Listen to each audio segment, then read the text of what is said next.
DS மணி sir, நீங்கள் எப்படி பார்க்குறீங்க விஜயோட இந்த பேச்சு? என்ன அஜெண்டா இருக்குது? அவர் சில இடங்களில் அவர் பேசுகிறது வந்து மிகைப்படுத்தப்பட்ட கற்பனையாக எடுத்துக்க முடியுமா?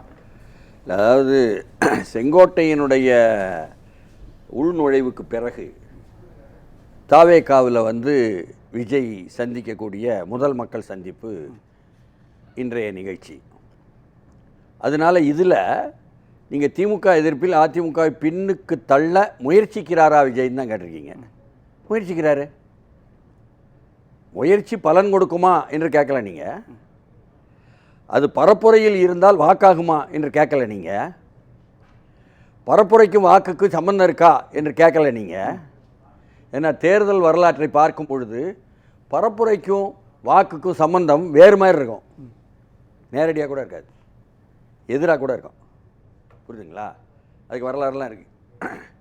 இப்போ இந்த முறை இன்றைக்கு அவர் நடத்தியதில் தீயசக்தி தீயசக்தி தீயசக்தின்னு 3 முறை சொல்லிட்டாரு இல்லையா? அதாவது எம்ஜிஆரையும் ஜெயலலிதாவும் சொல்வது போல அப்படின்னு. அதாவது செங்கோட்டையினுடைய சட்டைப்பையில் இருந்த படத்தை வெளியே எடுத்துக்கொண்டு வந்து காட்டிட்டார். அப்படி தானா? அப்படி சொல்லலாம்ல? அதான் நடந்தது. அப்போ செங்கோட்டையன் எந்த அளவுக்கு உபயோகப்பட்டிருக்காரு பாருங்க. அவருடைய சட்டப்பை படமும் கூட உபயோகப்பட்டிருக்கு. செங்கோட்டையனுக்கு மகிழ்ச்சி என்னன்னா, இது வந்து அதிமுகவினுடைய தொண்டர்கள் தான் மேற்கு மண்டலத்தில் இருக்கிறார்கள்.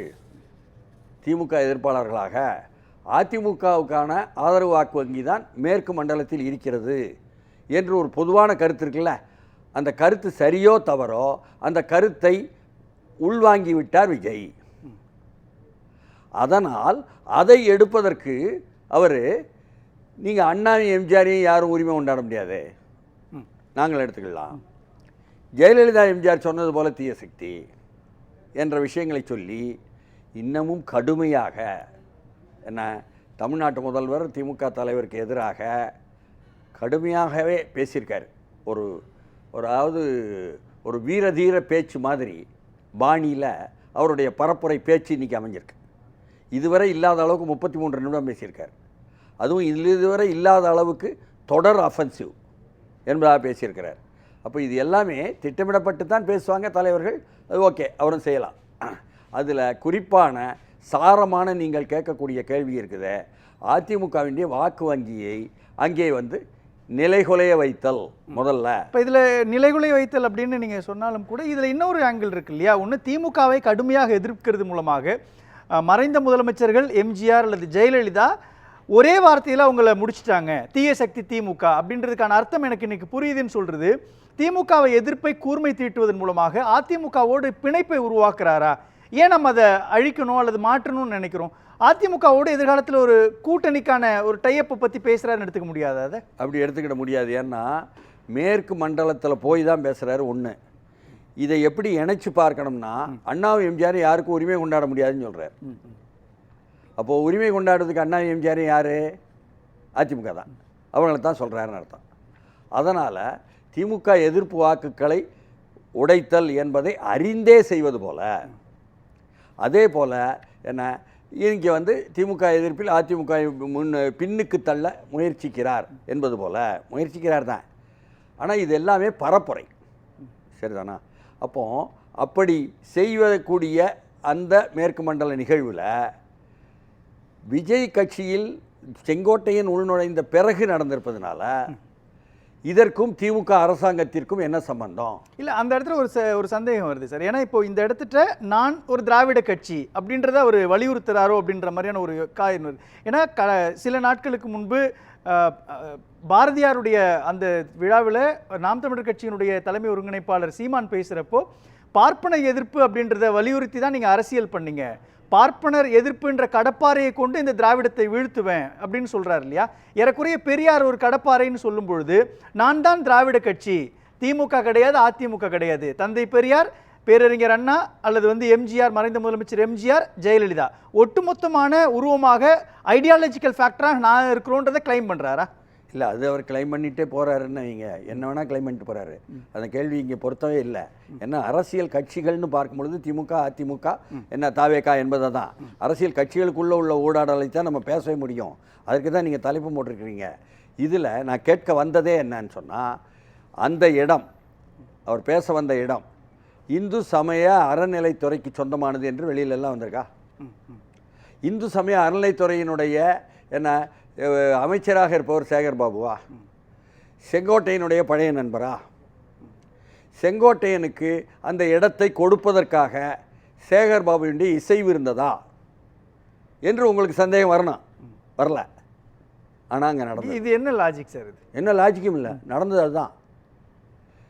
வழக்கறிஞர் ஈசன்னு சொல்லி திருப்பூரில் இருக்கக்கூடிய வழக்கறிஞர் ஈசன் விவசாயிகள் பாதுகாப்பு சங்கம்னு வச்சு வேலை செய்கிறார் தெரியுமா? அவர் வர்ற 28ஆம் தேதி அந்த இடத்தை அங்கே இருக்கக்கூடிய, அதாவது படைத்தலைவன் பிரிவு என்ற கொங்குவேளா கவுண்டர்லேயே இருக்கக்கூடிய பிரிவு 16ல் ஒரு பிரிவு, அந்த பிரிவினுடைய அறக்கட்டளைக்கு சொந்தமான அந்த நிலத்தை பேசி அவர்களிடம் அரசியல் கட்சி கொடுக்க மாட்டேன்னு சொன்னால் நாங்கள் விவசாய சங்கம்னு சொல்லி 1 மாதத்திற்கு ஒப்பந்தம் போட்டார் என்பது உண்மை. அதில் ஒரு காலத்தில் அலுவலகம் கட்டியிருக்கிறார் என்பது உண்மை.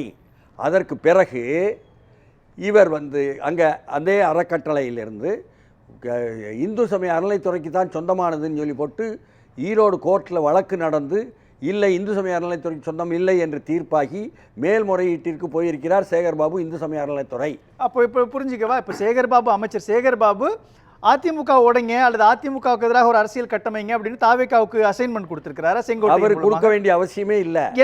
என்ன இருக்குது உடன் அந்த அனுமதி பெறுவதற்காக என்ன செங்கோட்டையன், நாங்கள் எப்படியும் அதிமுகவுக்கு செல்லக்கூடிய வாக்குகளைத்தான் பிளவுபடுத்துவோம், உங்களுக்கு அதனால் அனுமதி கொடுப்பது உங்களுக்கு லாபம் தான் என்று சொன்னதாக அந்த விவசாய சங்கத்துக்காரங்க சொல்கிறாங்க. நமக்கு தெரியாது.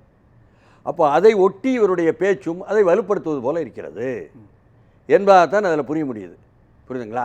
தவிர இந்த பரப்புரை என்பதற்கும் வாக்குகள் என்பதற்கும் ஒரு பெரிய வித்தியாசம் இருக்குங்க. நீங்கள் 2016ஆம் ஆண்டு மக்கள் நல கூட்டணின்னு ஒன்று வந்துச்சு. அது முழுக்க அதிமுகவால் கட்டமைக்கப்பட்டு விட்டது. அது திமுகவை தோற்கடிப்பதற்காக, திமுக தோற்ற காரணம் கூட அதுதான் எல்லாம் வெளியில் சொல்லுவாங்கள்ல. உள்ளபடியே நான் அப்படி நம்பலை. நீங்கள் பரப்புரையில் அதே மக்கள் நல கூட்டணி என்ன செய்வாங்க? ஜெயலலிதா ஆட்சியை, அதிமுக ஆட்சியை வீழ்த்துங்கள்னு பரப்புரை செய்வாங்களா? அதை மக்கள் கேட்டுக்கிடுவாங்களா?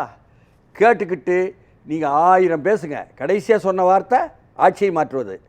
அதில் தன் தொகுதிக்கு போய் அவங்க அதிமுக வேட்பாளருக்கு எதிராக யாருக்கு போடுவாங்க? திமுகக்கு, இல்லையா? அப்போது பரப்புரை என்பது எதிரடிக்கவும் செய்யும். அதே 16ல் தானே பாஜகவும் பாமகவும் நின்றுச்சு. அப்போ பியூஷ் கோயல் உட்பட இங்கே மத்திய அரசு அமைச்சர்களும் பரப்புரை செய்தாங்கள்ல. அவர்களும் ஆட்சியை மாற்றுவது என்பது தானே பேசினாங்க.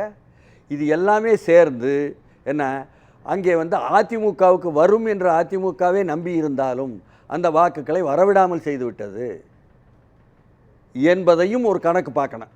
இதுதான் கணக்கா அதுதான் கணக்கான்னு நான் சொல்ல வரல, ஆளாளுக்கு ஒரு கணக்கு சொல்லிக்கலாம். அதேபோல் இந்த பரப்புரை என்பது எங்கே கொண்டு விடும், மேற்கு மண்டலத்திலேயே பொதுவாகவும் தமிழ்நாட்டில் என்பதாக பார்க்கும் பொழுது திமுக இப்போ திருவண்ணாமலையில் நடந்துச்சு, இளைஞரணியினுடைய மாபெரும் மாநாட்டை நடத்தினார் உதயநிதி ஸ்டாலின், மு க ஸ்டாலின். அப்போ அதில் பத்திரிகையாளர்கள்லாம் ஊடகவியலாளர்கள்லாம் போய் கேட்காங்க வந்திருக்கக்கூடிய வழக்கறிஞர்கள் அல்லது இளைஞரணி முன்னோடிகள்கிட்ட, என்னங்க விஜய் கட்சி மற்றது, எங்களுக்கு திமுக அதிமுக தாங்க கட்டமைப்போடு இருக்கக்கூடியது, எங்களுக்கு போட்டி அதுதான் அப்படின்னு அவங்க சொல்கிறாங்க. இப்போது அப்படிப்பட்ட ஒரு புரிதல் என்பதாக அங்கிருந்து இருக்குது. இப்போ விஜயோட ரோல் என்னங்க? திமுகவும் அதிமுகவும் எதிரெதிரான கட்சி, ஆட்சியை அவங்க 2 பேரும் தான் மாறி மாறி பகிர்ந்துக்கிட்டு இருக்கிறாங்க. அப்படின்றப்போ விஜயால இந்த இடத்துல என்ன ரோலை ப்ளே பண்ணணும், என்ன ப்ளே பண்ண முயற்சி பண்ணுறாரு? அதாவது சீமான் உட்பட 4 முனை போட்டி, குறிப்பாக இது 3 முனை போட்டி என்று கருதுவீர்களானால், அப்படித்தான் நடக்கும் என்ற நிலை வருமானால் பிப்ரவரிக்கு பிறகு, அப்பொழுது விஜய் கட்சி தாவேகாவை பொறுத்தவரை அதனுடைய ரோல் ஸ்பாயில் ஸ்போர்ட்ஸ் என்று எல்லோரும் எழுதுகிறாங்களா? திமுக வெற்றி பெறும் இடங்களில் அதிமுகவையும், அதிமுக வெற்றி பெறும் இடங்களில் திமுகவையும் வீழ்த்திவிடும் என்று நம்புகிறாங்களா? இது ஒரு மதிப்பீடு, எல்லாமே மதிப்பீடு தான். இப்போ நம்ம பேசுவது மதிப்பீடு தான், யாரும் ஆர்வமெல்லாம் சொல்ல முடியாது. அப்படி இருக்கும் பொழுது இங்கே இவர் பேசியதும் கூட திமுகவுக்கு எதிரான வாக்குகளை பிளவுபடுத்தும் என்பது ஒரு மதிப்பீடு. இல்லை, இந்த பரப்புரையே போய் திமுகவுக்கு எதிராக வலுக்கட்டாயமாக ஒரு வலுவாக இருக்கும் அதிமுகவை வலுப்படுத்திவிடும் என்பது இன்னொரு மதிப்பீடு. புரியுதுங்களா? அதனால் பரப்புரையை வைத்து மட்டுமே முயற்சிக்கிறாருன்னு சொல்லலாம், தப்பில்லை நீங்கள் தலை போட்டதில். ஆனால் முன்னுக்கு போயிட்டாரு என்று கூட பரப்புரையில் சொல்லிடலாம், அது கூட ஒரு ஓவர் என்தூசியாஸ்டிக் என்ற ஆர்வ கோளாறுன்னு சொல்லிடலாம். ஆனால் வாக்குகளாக மாறுமா என்பது அடுத்த கேள்வி. ஏன் வாக்குகளாக மாறாது? இன்னைக்கு பாரதிய ஜனதா கட்சியினுடைய மாநில தலைவர் நயினார் நாகேந்திரன் சொல்றப்ப கூட நீங்க கூட்டத்தை கூட்டி மாஸ் காட்டுறதன் மூலமாக அரசியலை ஜெயிச்சு நீங்க பாஜகவை பற்றி பேச வந்தா நான் வந்து நண்பர் சொன்னதில் முழுக்க மாறுபடுறேன். அப்படியெல்லாம் ஒன்றும் தமிழ்நாட்டில் பாஜக வளரவில்லை என்பது களத்தை பற்றி என் மதிப்பீடு. மயிலாப்பூர் அவர் சொல்லும் பொழுது கூட நான் அது வந்து பிழைன்னு நினைக்கிறேன், அங்கே தான் இருக்கேன். திமுக இல்லைனா அதிமுக, அதிமுக இல்லைனா திமுகங்கிற மாதிரி தான் இருக்குது. புரியுதுங்களா? பாஜக திமுக சார்பாக அங்கே நின்று வெற்றி பெறலாம், அதிமுக சார்பாக இன்னொரு இடத்துல வெற்றி பெறலாம். என்ன, ஒரு திருநெல்வேலியிலையும் ஒரு மொடக்குறிச்சியிலையும் ஒரு கோவையிலையும். ஆனால் தானாகவே நின்று வெற்றி பெறும் அளவுக்கு பாஜக தமிழ்நாட்டில் எந்த தொகுதியிலும் இல்லை என்பதுதான் யதார்த்தம். நான் அந்த கேள்விக்குள்ள நான் கேட்கறது வந்து மாஸ் காட்டுறாரு, நிறைய பேசுறாரு, அது வந்து ரிசல்ட்டுக்குள்ள வராது. பணிகள் செஞ்சுட்டு இருக்கிறாங்க, களப்பணி செய்யல அப்படின்ற இடம் இருக்கு இல்லையா? விஜய் வந்து வெறும் வாய்ஜாலம் மட்டும்தான் செய்கிறாரா? அப்படி நான் நினைக்கவே இல்லை. ஏன்னா இளைஞர்கள் படை இருக்குல்ல, அவர்கள் வந்து முதல்ல இப்போ எப்படி தொடங்குறாங்கன்னா, ஒவ்வொரு குடும்பத்துக்குள்ளேயும் தந்தை தாய் 2 பேர்ட்டையும் விஜய்க்கு வாக்களிங்கன்னு வாக்குரிமை பெற்ற 18 வயது இளைஞர்களும் சரி, வாக்குரிமை பெறாதவர்களும் சரி சொல்லி கொண்டிருக்கிறார்கள் என்று ஒரு ட்ரெண்ட் இருக்குது. அவர்கள் எல்லோருடைய எதிர்பார்ப்பும் எப்படி இருக்குன்னு கல்லூரி மாணவிகள்கிட்ட மத்தியில் போய் கேட்டால், உறுதியாக சிஎம்மாக முதலமைச்சராக வருவார் விஜய் என்று புஷி ஆனந்தர் புரிதலில் இருக்காங்க. அல்லது அவங்க புரிதலில் புஷி ஆனந்த் இருக்காரு, விஜய் எப்படி புரிதலில் இருக்காருன்னு நான் சொல்லலை. புரியுதுங்களா? அவர் இந்த முறை வந்து முதல்ல நுழைவு தான். அதனால இந்த நுழைவில் தான் ஒரு சரியாக அறுதியிட வேண்டும் தன் கட்சி என்று தான் நினைப்பார். அதைத்தான் நினைத்திருக்கிறார். பிரம்மாண்டமான அளவுக்கு கூட்டத்தை இன்று வந்து கூட்டியதும் என்பது ஒரு மகத்தான வெற்றி. அவரை பொறுத்தவரை இன்னும் சொல்ல போனால் செங்கோட்டையனுக்கும் பெரிய வெற்றி. செங்கோட்டையை ட்ரிகர் பண்ணி விட்டுருக்காரு அதிமுக பொதுச் செயலாளர் எடப்பாடி பழனிசாமி. அவருக்கு உரிய அங்கீகாரமோ அல்லது உரிய இடமோ கொடுத்து அதிமுகவிலே வச்சிருந்தா இந்த அளவுக்கு பிரச்சனை வந்திருக்கிறாரு. வியூகத்தை வகுக்கக்கூடிய இடத்தை நோக்கி செங்கோட்டையை நகர்த்திட்டாரு. இது வந்து தாவேகாவுக்கு பெரிய ப்ளஸ்ஸாக மாறிடுச்சா இன்னைக்கு இந்த நிகழ்வுகள் மூலமாக எப்படி தெரியுது? அதாவது செங்கோட்டையன் இல்லாமல் வேற ஒருத்தர் அங்கே யாராவது ஒரு ராமசாமி வந்து ஏற்பாடு பண்ணியிருந்தாலும் விஜய்க்கு இதே கூட்டம் வரும். கூட்டம் வரும். ஆனால் ஆர்கனைஸ்டான விஷயம் இருக்கு இல்லையா? ஆர்கனைஸ் அவர் எப்படி பண்ண முடியும்? இல்லை, ஒரு காலத்தில் வந்து எங்கெங்கேயோ ஏறுவாங்க ஓடுவாங்க. ஒரு காலத்தை எல்லாம் விட்டுருங்க, இடையில வந்து அரசியலுக்கு லீவ் போட்டு போனவர். அவரை நீங்கள் மறுபடியும் வந்து ஆர்கனைஸ்டாக அவர் என்ன செஞ்சார்? அவர் விடாப்படியாக அந்த இடம் பிடித்தல் என்பதில் தான் பிரச்சனை. இடம் பிடித்தலுக்கு ஏற்பாடு பண்ணார். நேற்று இரவு வேணால் விளக்கு போட்டு அதை தொலைக்காட்சிகள் மூலமாக பாப்புலரைஸ் பண்ணுவதற்கு பண்ணியிருப்பார். அது இல்லைன்னு சொல்லலை, அதெல்லாம் நடந்துச்சு. ஆனால் அவர் ஆர்கனைஸ் பண்ணாருன்னு சொல்லாதீங்க. விஜயினுடைய 30 ஆண்டுகளாக என்று சொல்கிறாரு ரசிகர் மன்றம், அவர்களுடைய ஆர்கனைஸ்டு ஒர்க்கு தான் அது. அதை நாம் வந்து ஒப்புக்கொண்டு தான் ஆகணும். அவர்கள் ஒன்றும் நேற்று வந்தார்கள் உடனே சொல்லக்கூடாது. 30 ஆண்டாக வர்றவங்க தான் தொடர்ச்சியாக என்ன மக்கள் இயக்கம்லாம் நடத்தினாங்க, எல்லா வேலையும் பார்த்தாங்க. அதனால் அவர்களுடைய கட்டமைப்பு தான் ஆர்கனைஸ் பண்ணிச்சு. அதுதான் இளைஞர்கள். அவர்களை வந்து பார்த்து அவர் என்ன கேட்குறாரு? யார் கொள்கை எதிரின்னு கேட்குறாரு, அவங்கள சொல்ல வைக்கிறாரு. யார் அரசியல் எதிரி கேட்குறாரு, அவர் சொல்ல வைக்கிறாங்க. அப்போது எங்களுடைய அரசியல் முழுக்க அவங்கள புரிஞ்சாச்சுங்கிறாரு. இதுதான் அரசியலில் முக்கியம். பேசலாம். அதையும் என்ன தீய சக்தி என்பதை புரிவைப்பதில் எனும் பொழுது தங்களுக்கு மென்மையாக இருக்கிறது என்று அதிமுக தொண்டர்கள் உணர்வார்கள். பேசலாம். மணி சார் ரொம்ப சுருக்கமாக. இல்லை, அதுதான் இதில் அதிமுக இடத்தை பிடிப்பதற்குத்தான் விஜயினுடைய பேச்சு என்று பெருவாரியாக சொல்லியிருக்காங்களே. அப்போது திமுக எதிர்ப்பு, தீய சக்தி 3 முறை சொன்னது என்பது சுமனாச்சம். நடைமுறையில் வந்து அதிமுகவை காலி பண்ணுவதற்காக ஏவிவிடப்பட்ட அம்பு என்பது போல தாவேகாவை கருதுறாங்களான்னு அந்த கருத்தாளர்களை பற்றி கேட்கணும். அது எனக்கு இல்லாத கேள்வினாலும் அது ஏற்கனவே சுட்டிக்காட்டியபடி நடக்கும் நிகழ்வுகளிலிருந்து வரக்கூடிய 26 தேர்தலில் எந்த அளவுக்கு தங்களுக்கு வரும் என்று தாவேகாவுக்கும் தெரியும். நன்றி.